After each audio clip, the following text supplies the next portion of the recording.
Started. Okay. Mary Claire, did you have anything before we get started? I don't, except to welcome our guest, Dr. Walston. I'm Mary Claire Roegman. I'm the director of the Research Education Core of our Pepper Center here at the University of Maryland. And I will not take any more of your time away, and let Jack give a brief introduction, and we look forward to hearing your talk. Thank you. Well, Jeremy, I got the honor of introducing you today. I'm very pleased you could be with us, that you could take time from your busy schedule to join us today. Many of you do know Jeremy. He's one of the pioneers of frailty, and has a worldwide reputation for his work in frailty. He's now the Raymond and Anna Lublin Professor of Geriatric Medicine in the Division of Geriatric Medicine and Gerontology at Johns Hopkins. He's the PI of the Johns Hopkins Older Americans Independence Center. That's the Pepper Center. And his Pepper Center focuses on understanding the biology that drives physical frailty and its prevention and treatment. And I assume we're going to hear a lot about that today.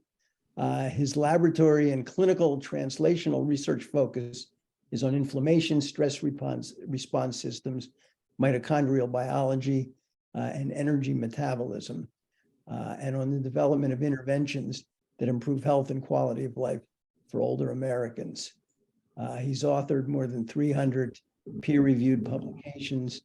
Dr. Walston wears many hats, and I've been very impressed at the range of his activities and expertise, from basic biology through epidemiology to clinical care of patients. He, in addition to his role as PI in the Pepper and other NIH and Foundation awards, he maintains an active clinical practice in geriatric medicine, co-directs the Biology of Healthy Aging program at Johns Hopkins, and is deputy director of the Division of Geriatric Medicine and Gerontology at the Johns Hopkins School of Medicine.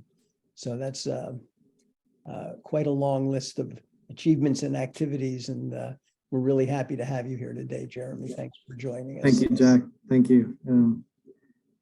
Yeah, so sounds like I do too much actually when you put it that way. Let me see if I can get back to, is that on presentation mode? Yes, it is. Okay, great.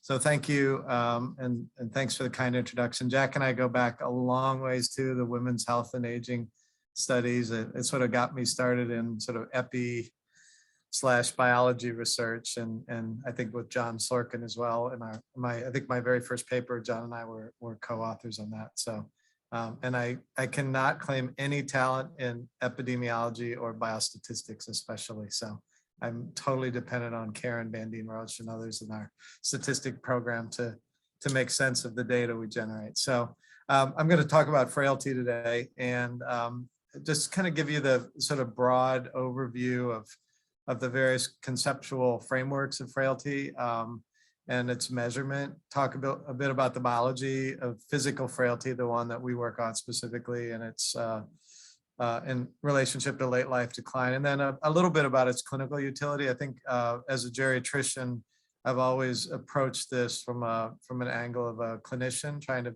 think of ways to make this research clinically relevant to help this most vulnerable subset of older people. So why does frailty matter? Certainly, as we see in clinical practice, frail individuals have the highest risk for adverse outcomes, including falls, disability, worsening of chronic disease states, and certainly mortality. They have a very slow recovery rate after injury. I think as a fellow, I saw that when I did a lot of work on the geriatric rehab unit. That frail subset of people just often didn't bounce back very well. And so that helped me think, and the same with the iatrogenic complications. I'm sort of curious about what was biologically different about this subset of people that made them resistant to recovery and not resilient. So a lot of what the work that I've done over the years has been trying to get at that sort of etiologic basis of that, and to try to figure out what it is we can do to improve that vulnerability or lessen that vulnerability. So this is a map. You all certainly know a lot about disability and, how to help people recover.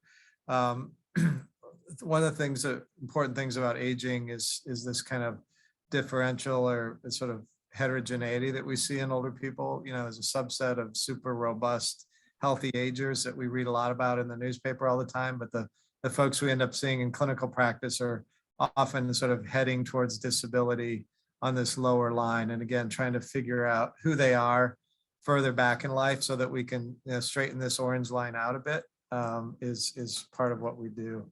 And increasingly we think about it in terms of health span. So, this just shows the peak age of death in 2016 here in the mid to late 80s.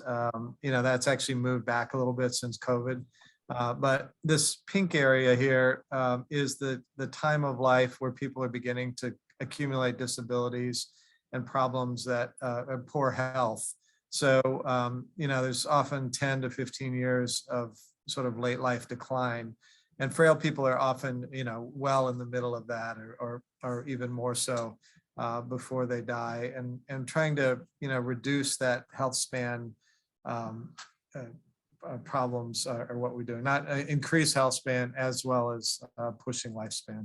So this is a picture of my great aunt and uncle.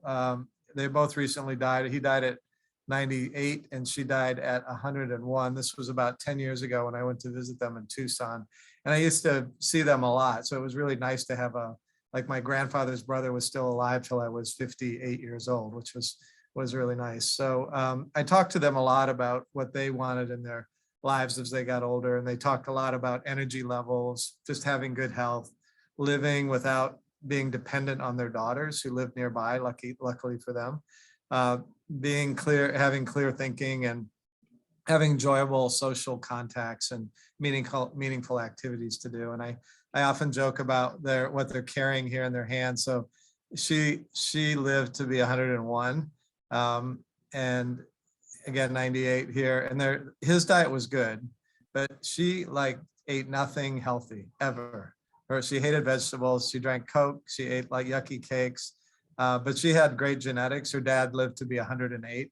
So she probably would have been one of those 120-year-olds had she improved her diet a bit. So, and things that they talked about with their friends, and they lived in this little trailer park in Tucson and talked about things that happened to them that their friends that they really wanted to avoid, or these sort of catastrophic outcomes. People going in for bypass surgeries and never coming home, or even simpler procedures. And then just chronically poor health in and out of the hospital. It's the last thing they wanted. They wanted to be more, functionally independent and not demented, and then having a lot of social contact, as I talked about. And they were very gregarious and lovely people. So they had friends in all sort of age groups. And I think that helped push them along. And so again, just in this frail category, the reason we think it's important is that at least in geriatric practice, these are the folks we often see. If they're healthy and robust, we do things for prevention, certainly in general medicine practice, but these are the subset of people that we really see in geriatrics that are having lots of problems, and trying to figure out how to prevent them from getting to that point is a lot about what we do. So definitions of frailty, they're kind of all over the place, but they're kind of settled around these being an age-related condition that helps identify high-risk older adults. And sort of it's useful and it provides a conceptual framework for risk assessment in clinical practice. So identifying people who are most vulnerable, for example. It also has helped us frame these sort of biologic questions around aging, a subset of people that are doing poorly.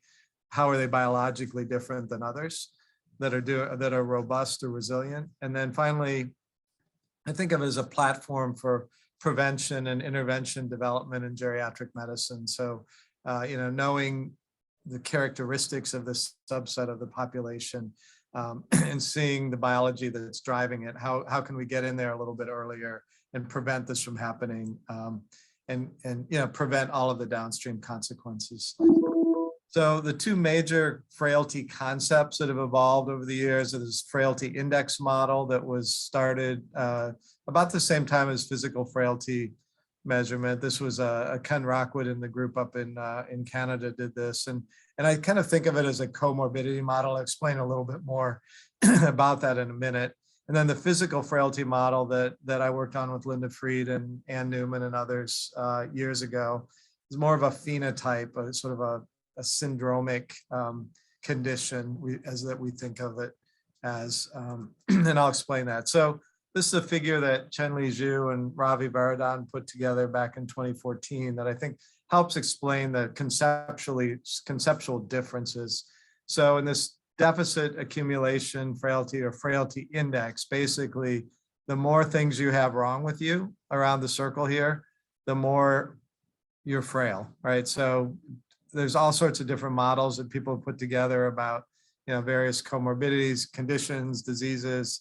And I think, and I'll show you that in a second. The other one, the physical frailty model, is more syndromic. And we think of that as sort of this deeply biologic condition that exists here in the center. And then these symptoms, signs and symptoms kind of radiate out from that. And this, I'll talk about the exam that we use to measure physical frailty as well, but weakness, weight loss, low physical function, fatigue, and slowness and gait are sort of characteristics of this type of frailty. So the index, again, sums comorbidities. It's the more comorbidities, the more frail the individual is. And again, there are hundreds of adaptations in the literature. The original one from back in 2005, there were, I think, 70 different items, and you can see all these different things. And was really, I think, initially designed to pick up things in an electronic medical record. So the more things that were wrong, the more, frail you were. So if you had, 10 of anything off this list, you'd be or 15 or 20, you'd be more in a frail category. And since that time, they sort of adapted this to make it a little bit more geriatric specific, and still has a lot of things, medical issues or geriatric issues like incontinence, for example, but also ADL related things like problems with bathing, but also, Parkinson's and diseases. So it's kind of a hodgepodge of things. And again, you could replace many of these things with other items, and you will find people who are not doing well if you do that. So it's really good at identification of high-risk individuals. Certainly in a medical record, an electronic medical record, it makes it, quick and dirty to do that, or just looking at the record. But given the variability, you can imagine it's not especially useful for the study of biological etiologies. It's very hard to, if somebody has heart failure and incontinence and, I don't know, trouble cooking, it's very different than somebody with Parkinson's and poor dentition and, another issue. So the phenotypes don't look similar, nor does the underlying biology that's driving it. That being said, they're still doing poorly, and it predicts mortality as well as any other frailty issue or frailty measurement. And again, if you can imagine, it's difficult to develop targeted, specific treatments for these deficits. I mean, you can treat heart failure, and you should try to treat all of these issues as they're identified, but it's harder to come up with a sort of a conceptual framework with that. There are many other frailty measurement tools that have been developed over the years, a lot of adaptations of this index and of the phenotype that I'll talk about. And most of them have been validated and show pretty good predictive ability. You're going to find people who are not doing well by almost any of these measures. They've mostly been validated in population studies. And there are many of them that are quick screens that can easily find people who are high risk, especially in subspecialty settings where people are making decisions based on health and frailty status for whether or not somebody's going to get a procedure or, some kind of more intensive chemotherapy, for example. But further studies certainly needed to clarify what to do with the information, right? So if you do find people who are frail, there's not been many sort of studies that show that one specific care plan is better than another. I'll touch on that in a little bit.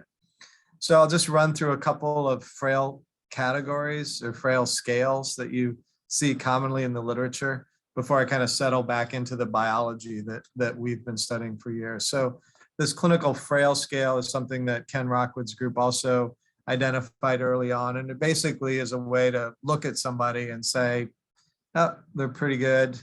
They're moving about, they're pretty robust. So I'm going to put them in the one category.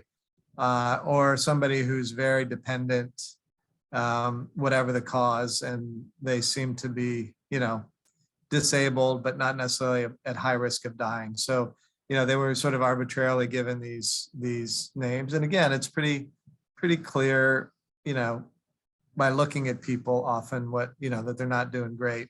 I think the strength of the phenotype and other sort of more syndromic types of measurement of frailty is that there's a little bit better, sort of specificity at finding people in these categories where there still may be something you can do to kind of push them back up the frail category.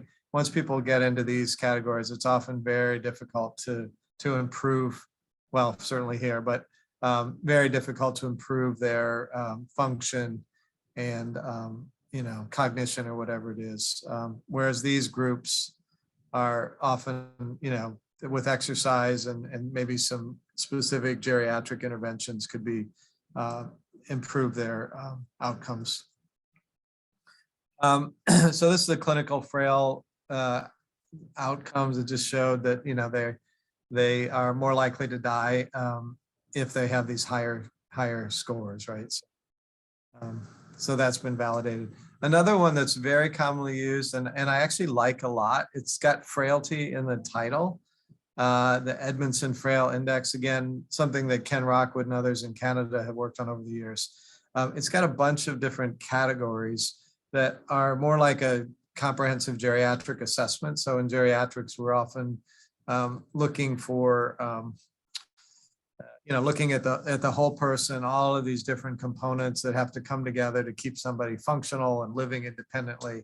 And this one has questions that cover cognition, general health, independence, social support, medication, nutrition, mood, continence, and functional performance. And it's a pretty good screener for a lot of these things. So you can find people not necessarily frail in the classical sense, but you can find these domains where people are not doing well that may not have noticed otherwise. So that these are more and more showing up in surgical settings, for example, where people say, oh, that person needs a more detailed cognitive screen, or boy, that person is really bad nutrition. Before we do a major surgery, we have to think about how to better, improve that, or way too many medications or whatever the issue might be. So I really like this one, but not because it's frailty, but more because it's sort of this comprehensive geriatric assessment. It just happens to have frail in the name.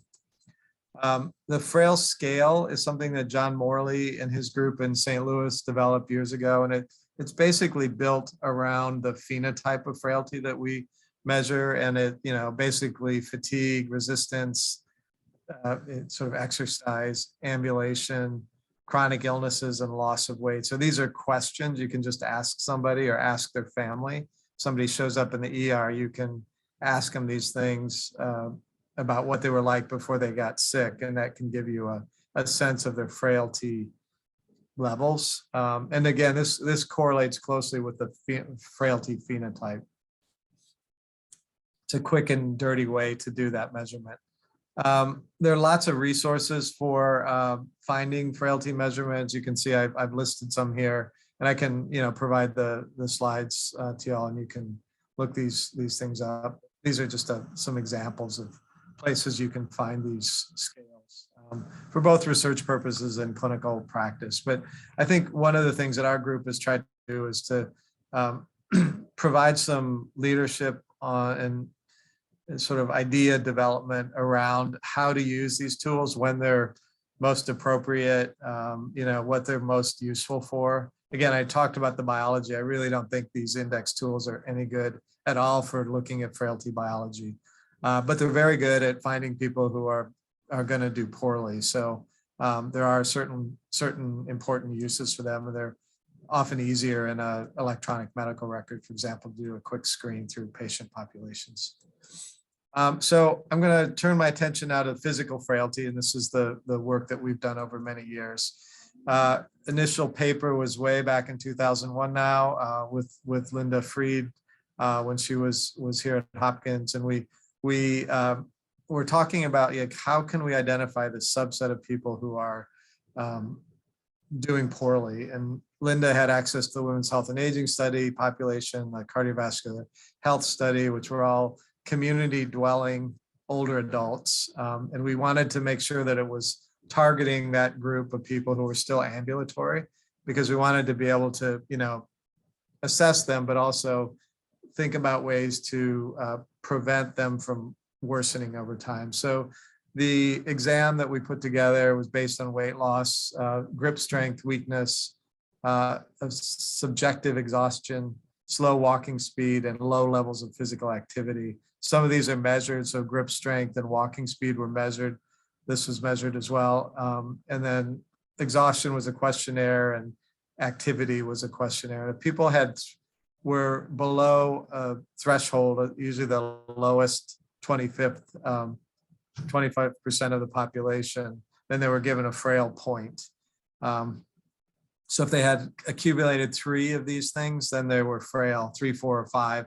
If they were 0, they were robust, and 1 or 2 or put them in this kind of middle category of pre-frailty. And we quickly found out that folks who were frail did have worse outcomes in these population studies. Cardiovascular health study, women's health and aging study done here in Baltimore. Jack was heavily involved in that. This was about 5,500 people from 4 sites across the US again, and this was women in Baltimore. They were more likely to fall if they were frail. They had more mobility, disability. You can see there are a couple things that weren't really consistent in the women's health and aging population. But what stood out here was mortality. If we found somebody who was frail, they were really a lot more likely to die in the next 3 years than people who were robust and even pre-frail. So twice as likely or 6 times more likely than women's health and aging study. So that helped us, feel better that we had found that kind of very key vulnerable subset of people who are living out in the community. And people might look at them and say, yeah, they don't look very good, but there wasn't any specificity to it. So this helped us reassure us that there are people out there, and we were beginning to find that signal and start thinking about ways to hone in on that signal. So the prevalence in the population, this is a paper that Karen Bandine Roach published a few years ago. This is kind of an update from the original population 25 years ago. About 15% of the population of ambulatory older adults over age 65 would fall into this frail category. And about 40% robust and 45 pre-frail. As expected, the older people get, the more frail physically, the more likely they are to be physically frail. And there are some ethnic racial differences as well. African Americans certainly were more likely to be frail, and Hispanics as well. And this has been done in other population studies over time. So this is pretty consistent. I think again about 15% in the population, and and people who are 80, certainly 1 in 5 of them are frail, and probably maybe even a little bit more than that. So again, here's the phenotype, and thinking about the biology, we're thinking, okay, so and all of these, I use the example of a room full of 80-year-olds, right? So there are, say, 1 in 5 of them are hitting this phenotype. They have some of these symptoms, and their biology, we've tried to characterize what that biology is that might be driving this phenotype. And so thinking about a biologic construct, we initially were thinking about other medical conditions that made people look frail or weak. And, you think about cancer, late stage cancer, when people are losing weight and super weak, or rheumatoid arthritis that, is also gives people a lot of muscle weakness and other things. So we had kind of thought about that, and also realized that probably the same biology, this aging related change, is also driving a lot of these other syndromes that we see in older adults.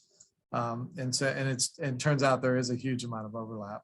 So this is just an old figure that I used to use from all the epi studies that we did early on. So again, outcomes of frail people, we know they have bad things happen to them and they die early. We know that they have this syndrome, signs and symptoms. And in the initial sort of association studies, there were always elevations in inflammatory markers, white blood cell counts, clotting factors. They were almost always more glucose intolerant. They didn't process energy very well. They had some endocrine abnormalities. IGF-1 and DHEAS were generally low in frail people, and their cortisol levels were high. So this is all kind of like looking a bit like a stress response syndrome, like things are kind of, the organism is stressed and they're putting out all of these kind of stress hormones in a way. And so thinking about this very early on, this was kind of before geroscience was in vogue. We were thinking about, okay, what is it about aging that's driving this, right? Why are these people more inflamed? We certainly know there are disease states that do it, rheumatoid arthritis and all kinds of other conditions, or untreated disease states usually. And we know that these things get activated and can push people down this pathway more quickly than the disease itself. But also there are things about aging related changes in mitochondria, senescent cells, altered autophagy. That's a kind of autophagy, the kind of recycling of proteins and other kind of cellular debris that needs to be cleaned up and reprocessed and put back into the system. That tends to get plugged up as people get older, and the things don't get recycled very well and begin to build up. And so, we've been thinking for a long time about what these molecular changes are that are driving this. So this is just kind of one of the models that we use. And this is a little bit more kind of updated version of that. And as we've honed in on these systems that we think are important in physical frailty, certainly chronic inflammation, elevation of inflammatory mediators. The renin-angiotensin system tends to get ramped up as well. That gets kind of pulled into that. HPA axis, hypothalamus, pituitary, adrenal axis, kind of the flight or fight axis, along with the sympathetic nervous system. Those things tend to be chronically activated.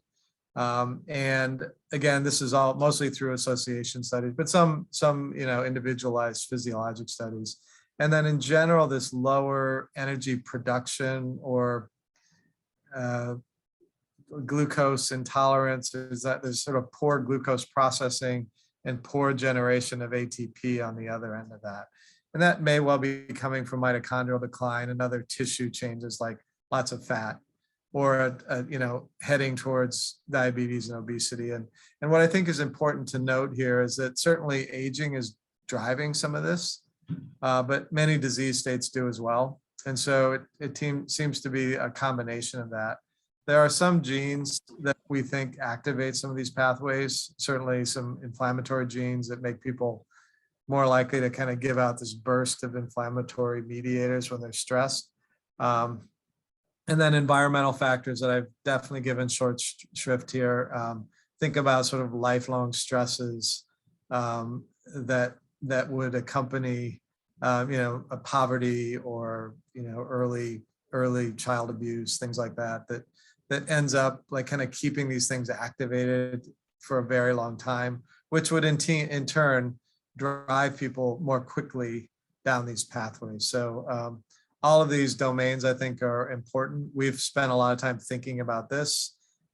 Medicine tends to try to identify and treat these things, and that's why I always, for geriatric and any patient really, really important to get these things treated, because if you're well treated for these conditions, this physiology gets turned down, right? And it should be mostly off.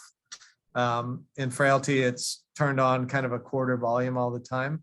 And if you treat your conditions, then these things are not as activated, and you're better off in the long run, not developing muscle weakness and all these other things that push people down this pathway more quickly.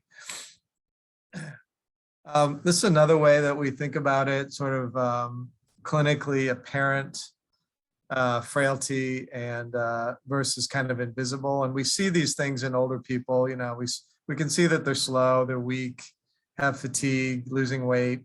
Sometimes a mild cognitive impairment often travels with physical frailty. And we see these are a few blood things that we might pick up in clinical practice: anemia, low-grade anemia, low albumin, cholesterol, sometimes a little bit of, you know, elevation in some clotting factors. And then below this level, where we don't really see it in clinical practice because we don't measure anything generally, but these things tend to be ramped up.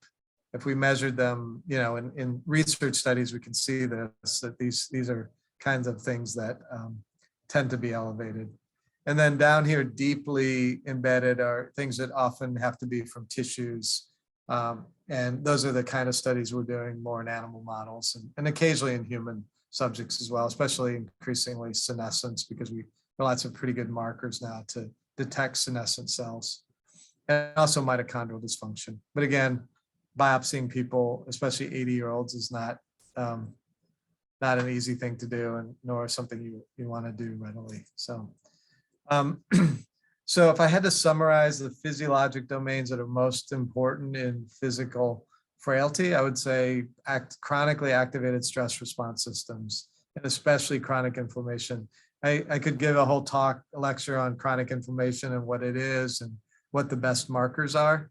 But I always put in a TNF alpha receptor 1. It keeps popping up over and over again. It's not IL-6, it's TNF alpha receptor 1.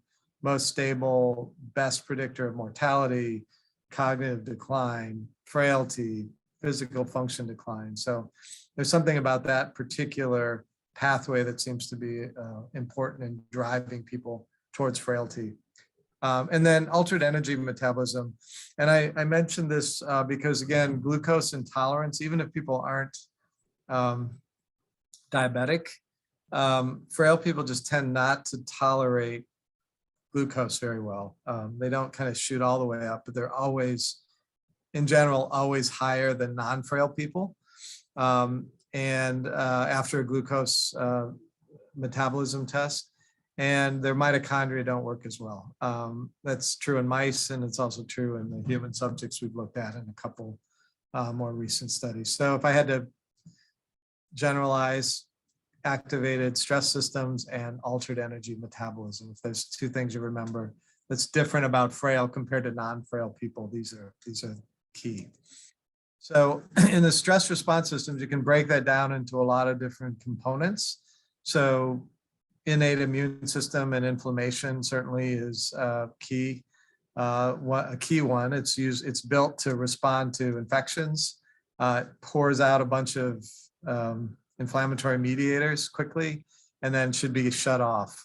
Sympathetic nervous system is this kind of, you know, heart rate and breathing rate driven through a sort of a separate nervous system.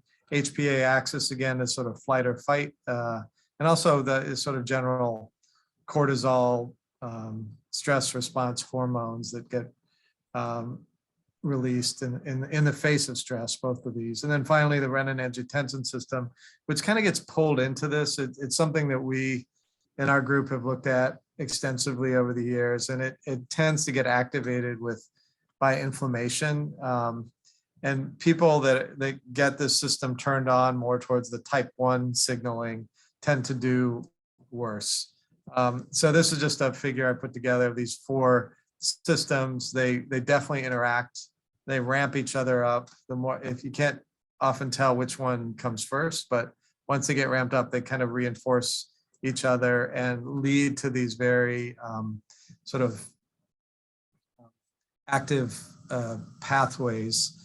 So for example, inflammation shoots out IL-6 and TNF alpha and all sorts of other things. And the long-term impact of having these systems activated are that people can develop worsening chronic disease states, worse hypertension, worse heart failure, more active osteoarthritis, for example, muscle weakness, sarcopenia, and disability resulting from that. Mood changes, more depression, social withdrawal, anxiety.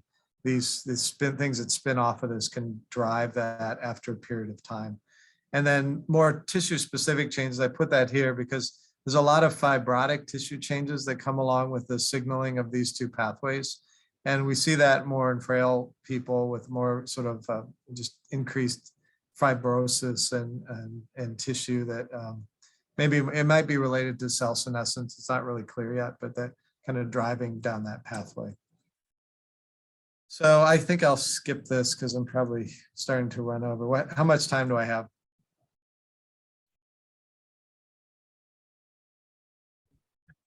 Little. You're at 4:40. Okay, I want to leave a little time for discussion. So I'll kind of race through the clinical practice. Well, I can stop for a second for questions about the biology, or we can wait till the end, whatever y'all think. Let's hold till the end. Okay. I will just briefly mention this one. So this paper had a huge amount of press over the last decade, and these are kind of the domains of aging, changes in aging biology. And the three things that I think are probably most operant in frailty are kind of in this domain here, this stem cell exhaustion related to chronic inflammation that kind of drives that, cell senescence, and then mitochondrial dysfunction, energy-related changes. These other things are probably less important. It's not clear yet, but I mean, these are probably a little bit closer to the human phenotype that we see, but certainly open for further study. So in clinical practice, I always like to kind of make sure we circle back to why this is important, why what we do is hopefully going to make a difference in people's lives.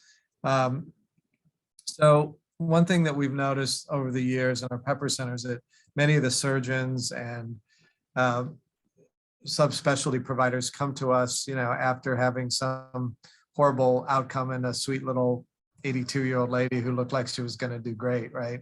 But then had these terrible complications, and trying to figure out like who we should do these procedures on and who we should be more careful with or not do them at all. And so I think that, by helping to characterize people, we can actually protect them in some ways, put little stickers on their charts or red flags to say, if we're going to do something to this 82-year-old, we're going to have to be like super careful and make sure that there are all kinds of other things built in around that. Sorry, my phone's going off. I'll be right back.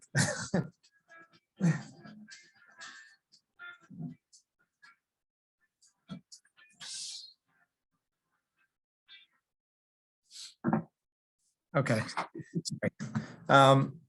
So then other things that, we can find people who are really high risk of falling and developing disability and getting worse from their disease state. So, by knowing who those people are, we can begin to develop better interventions and target specific subsets of the population, and then offer more precise clinical care pathways and interventions. And then hopefully, because we're getting a better handle on the biology and maybe what's driving biology, we can come up with better and more precise prevention and treatment paradigms based on the biology. So just a couple, studies that we've done over the years that help us show that these physical frailty phenotype was helpful in clinical practice. We know that physically frail compared to robust people in a big study in Hopkins Hospital, this was done years ago now, but they were 20 times more likely not to go directly home after surgery if they were frail, which is huge, right? And then there were 2.5 times more likely to have major postoperative complications after adjustment for comorbidities. So, just that biologic vulnerability was there and made them, just much more likely to have complications. And then it significantly improved the predictive power of all the surgical risk assessment tools. So there are lots of things out there already, but the Frailty especially was especially helpful in improving the predictive ability of, who was going to do poorly. So this has been used in lots of different places now. In nephrology for renal failure, we know that frail people with renal failure do really badly. And again, there's programs that have spun off around this, trying to identify those folks early and figure out what's different about them. They all have renal failure, but that subset seems to be like just accelerating downhill. And maybe it will make a difference in who gets transplanted early or doesn't get transplanted. Anesthesia, certainly lots of issues there. General surgery, I mentioned, cardiovascular surgery, transplant surgery, as well as a whole field that's evolved around transplantation and frailty status. And then oncology, you can imagine, making a decision about a major treatment like bone marrow transplant for lymphoma or something. It's a really big deal, and you don't want to kill people with the treatment if they have 18 months to live with just normal chemo, and you're almost certainly going to kill them with a bone marrow transplant. Then you don't do it. And these Frailty instruments have been helpful in helping patients and their physicians make decisions about what types of treatments would be beneficial to people. Sean Lang and our group did a really nice study, again, more than a decade ago, that showed that frail adults respond poorly to flu vaccine. And again, that goes back to that kind of ramped up inflammation, kind of turned on systems that don't tend to respond very well. They don't get shut off. They just sort of stay on all the time. And that probably is what is operant here. And these are just some of the antigens from flu vaccine. And after vaccine, you see that the responses are super low, or the antibodies, I'm sorry, super low in the frail subset compared to the non-frail or pre-frail. And this particular flu year was 2010. That was the last really big influenza year, and a lot more of the frail people ended up getting influenza in that particular year. So it did, it does help risk stratify, and it also helped to inform the need for more potent or more effective vaccines in older people, and especially in a subset of older people. And Sean has kind of leveraged that into a really nice UO1 recently, looking at both influenza vaccine and COVID vaccines in older people, and especially in the sort of frail subset that are much more vulnerable. I think I'll skip this. Oncology, I mean, you can see that there's lots of studies out there now that, it's frail and pre-frail cancer patients are higher risk of dying, post-op mortality, chemotherapy intolerance, post-op complications. So all kinds of things that it can be used for. This comprehensive geriatric assessment, one of the things that I think Frailty is best suited for is to find the most vulnerable subset. So I use that again, that room full of 80-year-olds. If there are 100 of them and 20 of them are frail, those are the folks that are going to benefit from this comprehensive geriatric assessment, where you look at both medical issues and psychosocial issues as well, and kind of really drill into the major areas that people need help with. And all older people don't need that, but this frail subset definitely benefits from it. And that's kind of emerged, especially in England and in Europe, as the major use for frailty in clinical practice. So just the goals for this include, improvement in quality of life, preventing worsening of chronic diseases, and reducing risk for adverse or catastrophic outcomes. And then finally, I think this is the last slide, just thinking about this whole spectrum of frail people and what you can do now with frail older adults. So exercise and nutrition for anybody, anybody listening to this talk, everyone would benefit from this. It would push them out probably to a longer lifespan and a better health span. at some point, frailty screening and exercise interventions become more useful in people who are kind of teetering towards frailty, because it's been clearly shown that any kind of exercise intervention is going to improve quality of life and may well push the frailty or hold the frailty status back at a further level. At some point, a comprehensive geriatric assessment, certainly as people become more frail, to kind of target their deficits. And then in clinical practice, like an outpatient unit or an ACE for inpatient care often is helpful for frail people. And then really that end stage frailty, maintaining comfort and dignity, not necessarily hospice, but more palliative care, traditional palliative care approaches. Because once people get to that stage of 4 or 5 on the physical frailty status, it's very hard to kind of pull them back and into a less frail status. So there's super high risk, and keeping them, comfortable with it and not in and out of the hospitals probably becomes the major goal at that point.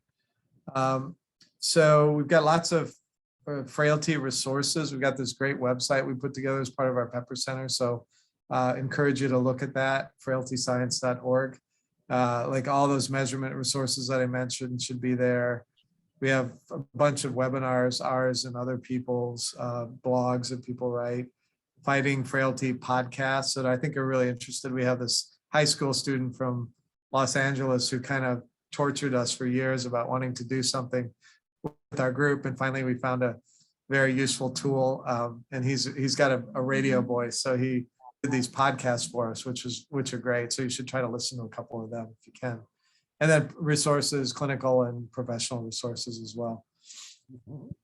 And then the Human Aging Project is something we're developing here as well. It's kind of Pepper Center is kind of incorporated into that a bit, but it's got a broader reach as well for more technologies that we're working on with Gerotech incubators with engineering students, and this AITC I mentioned, another P30 that is helping us figure out ways to use AI and technology to improve healthcare in older adults. And then we have a bunch of scholars in this space, both in biology and engineering, and you can look at all those on the website. And most of this is due to our Pepper Center for years. It's been an incredibly helpful mechanism for training and for launching research careers of all kinds of people and pushing along this frailty research journey. So with that, I will stop and take questions.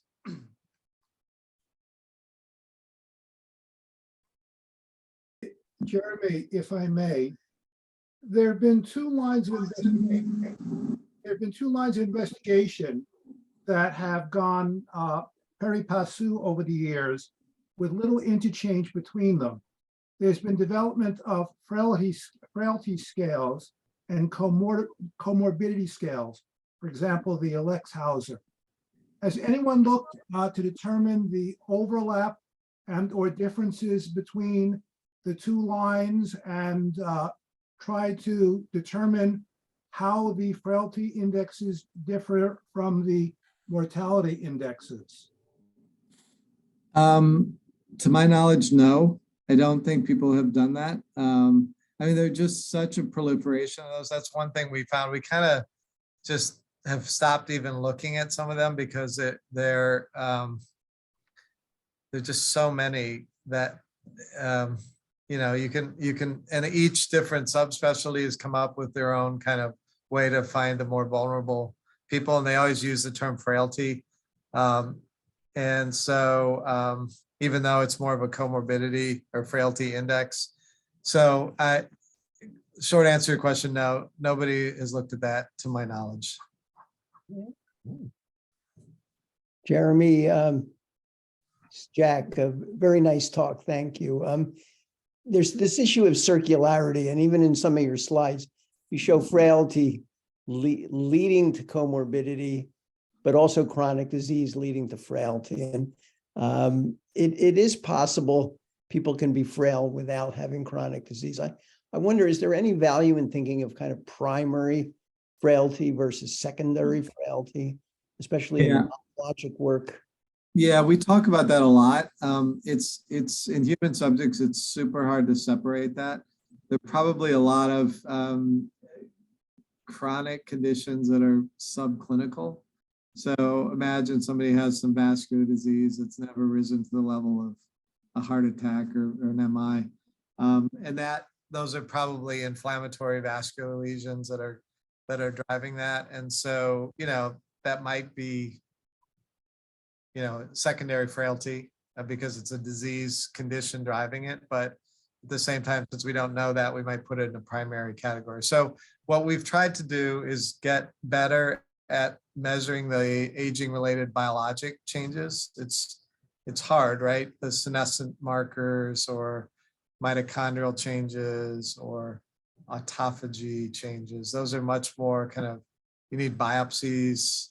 They're not any good serum markers to do that. So those are hard to do. So so we talk about it. We haven't really tried to differentiate much yet. I mean, I do think there is some value in that, but I think we need better measurements in order to be able to do that. Jason. Dr. Walston, thank you so much for this talk. It was really helpful. Me as a physical therapist, certainly a lot of interesting tidbits to take back to clinical practice when I work with older adults. But one of the questions I have is around, that rehabilitation pathway for people who are frail. And most of the successful interventions for frailty are 24, 30, 36 weeks, sometimes a year long of intensive exercise that's supervised, plus nutrition, plus good counseling. And when we get these people in rehabilitation settings, we're expected to see them in 2, 3 weeks, 21 days, and send them back home, and they're supposed to be ready to go. And there's a lot of transitions of care. So I just wonder how the research you're doing on frailty might kind of lead into improvements in some of these care pathways, knowing that people with frailty are going to have less biological ability to respond to things like exercise and have longer courses of recovery. Yeah, so that's a really important clinical issue. Years ago, I ran the geriatric rehab facility here at Hopkins, and just there's so many layers of difficulty, and and therapists sometimes just because the payment issues just didn't want to keep seeing people, even though we knew with a little more time, a little more intensity, they would get better. So there's that layer. Then there's the payment layer. There's no insurance to pay for it, right? I totally agree with you that longer term therapy strategies and figuring out ways to engage people in that are super important. The patients and the providers, but again, the payment, it's a kind of a health systems insurance issue that we have not been able to overcome. I think it'd be great to get people together to kind of lobby for that. Longer periods of care, especially in the rehab sphere for this subset of people. So I don't know. I'd be happy to think through those issues with you at some point. That sounds like a great joint Pepper Center project, actually. Dr. Liang. Thank you so much for your talk. So I have a question. So I was interested to know, in your experiences, did you notice any? So I guess all your talking is focusing on physical frailty. So did you think that the mental frailty will go before that, or so what's any biomarkers that's specific for mentally frail people? Yeah, so our group at least tends not to use the term cognitively frail, because we think it probably confuses the picture. So what we've noticed is that physically frail people often have mild cognitive impairment. So their memory and their sort of anxiety level, there's some cognition pieces and mood pieces that tend to travel together. And we do think there's a common biology there. We haven't noticed that one comes before the other. Chen-Li Zhu has done a little bit of work on that, and there may be a more recent publication that I'm blanking on the results for, but I think I can see if I can find that and send it to you. But I don't think there's any evidence that one comes before the other. They often kind of travel together, and I think it speaks to the kind of common biology that's influencing both the body and the brain from this kind of stress response system activation. I don't know if that answers your question, but Yep, thank you. okay. Dr. Blackman, hi, Mark. Hi, Jeremy. Thanks. It's wonderful to see you, and thanks for Nice to see you. a terrific presentation. I have a lot of questions, but I want to focus on one, and that is, could you summarize from your perspective what we've learned from studies of centenarians and their children, and sometimes grandchildren, and how that knowledge could apply to studies of frailty? Yeah, so, I think, my experience is looking at the sort of the genes that predispose to longevity. And, they tend to be in this, some of them in the rare variants for the most part. They tend to be in the energy metabolism, IGF pathways. There's several of them in that pathway. And so I think that those are probably important somehow, and figuring out how to keep them, I don't know, more active, if that's right, where you have more expertise in that than I do, but thinking about ways to kind of tweak those may help people maintain their good health for longer periods of time. It's probably through muscle related pathways, I would imagine.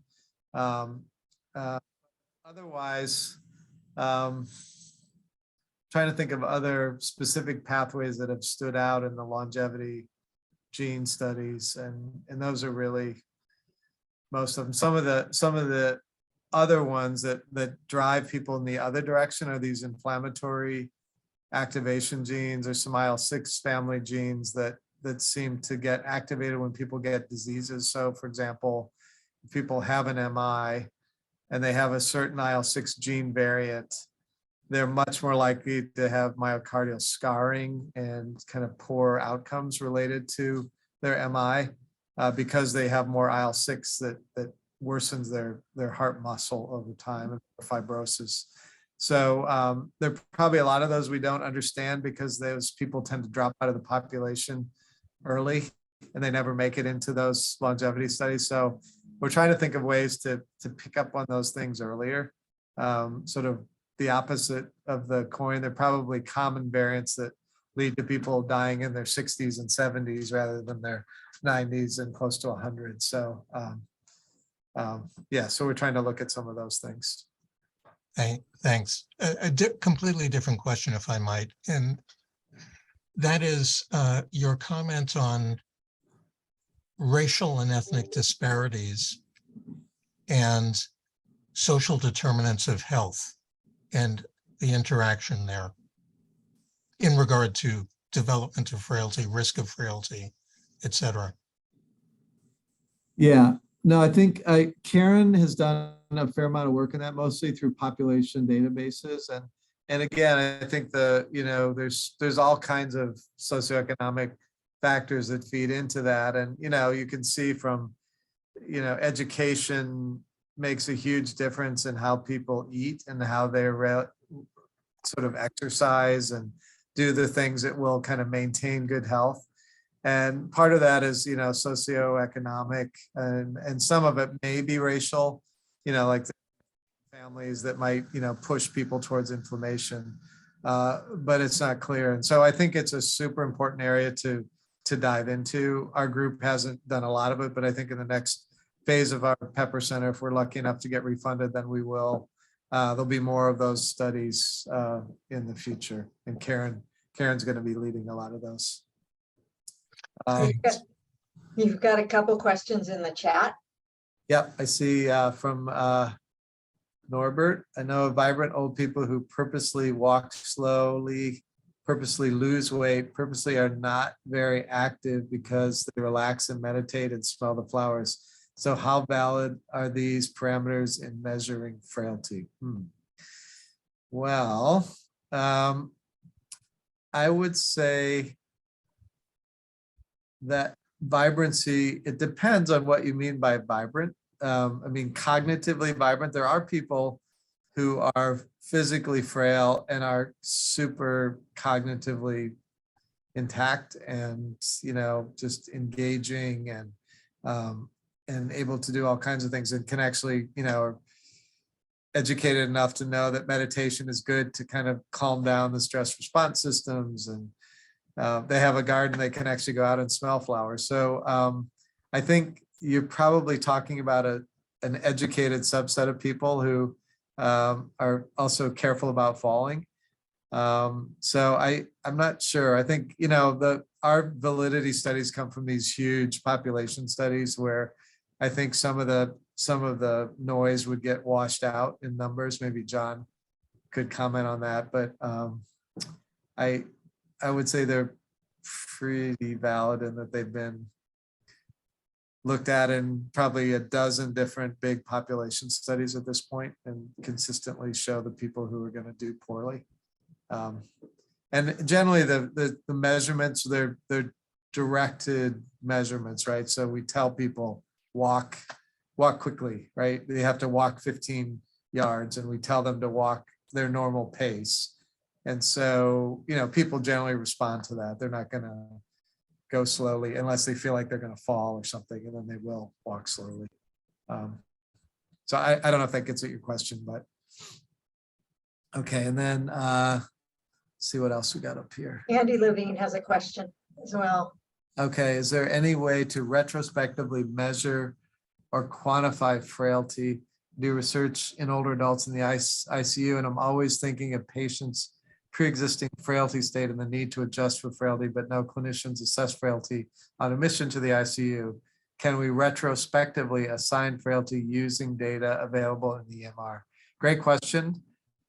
Long-term issue that, you know, we've tried to address.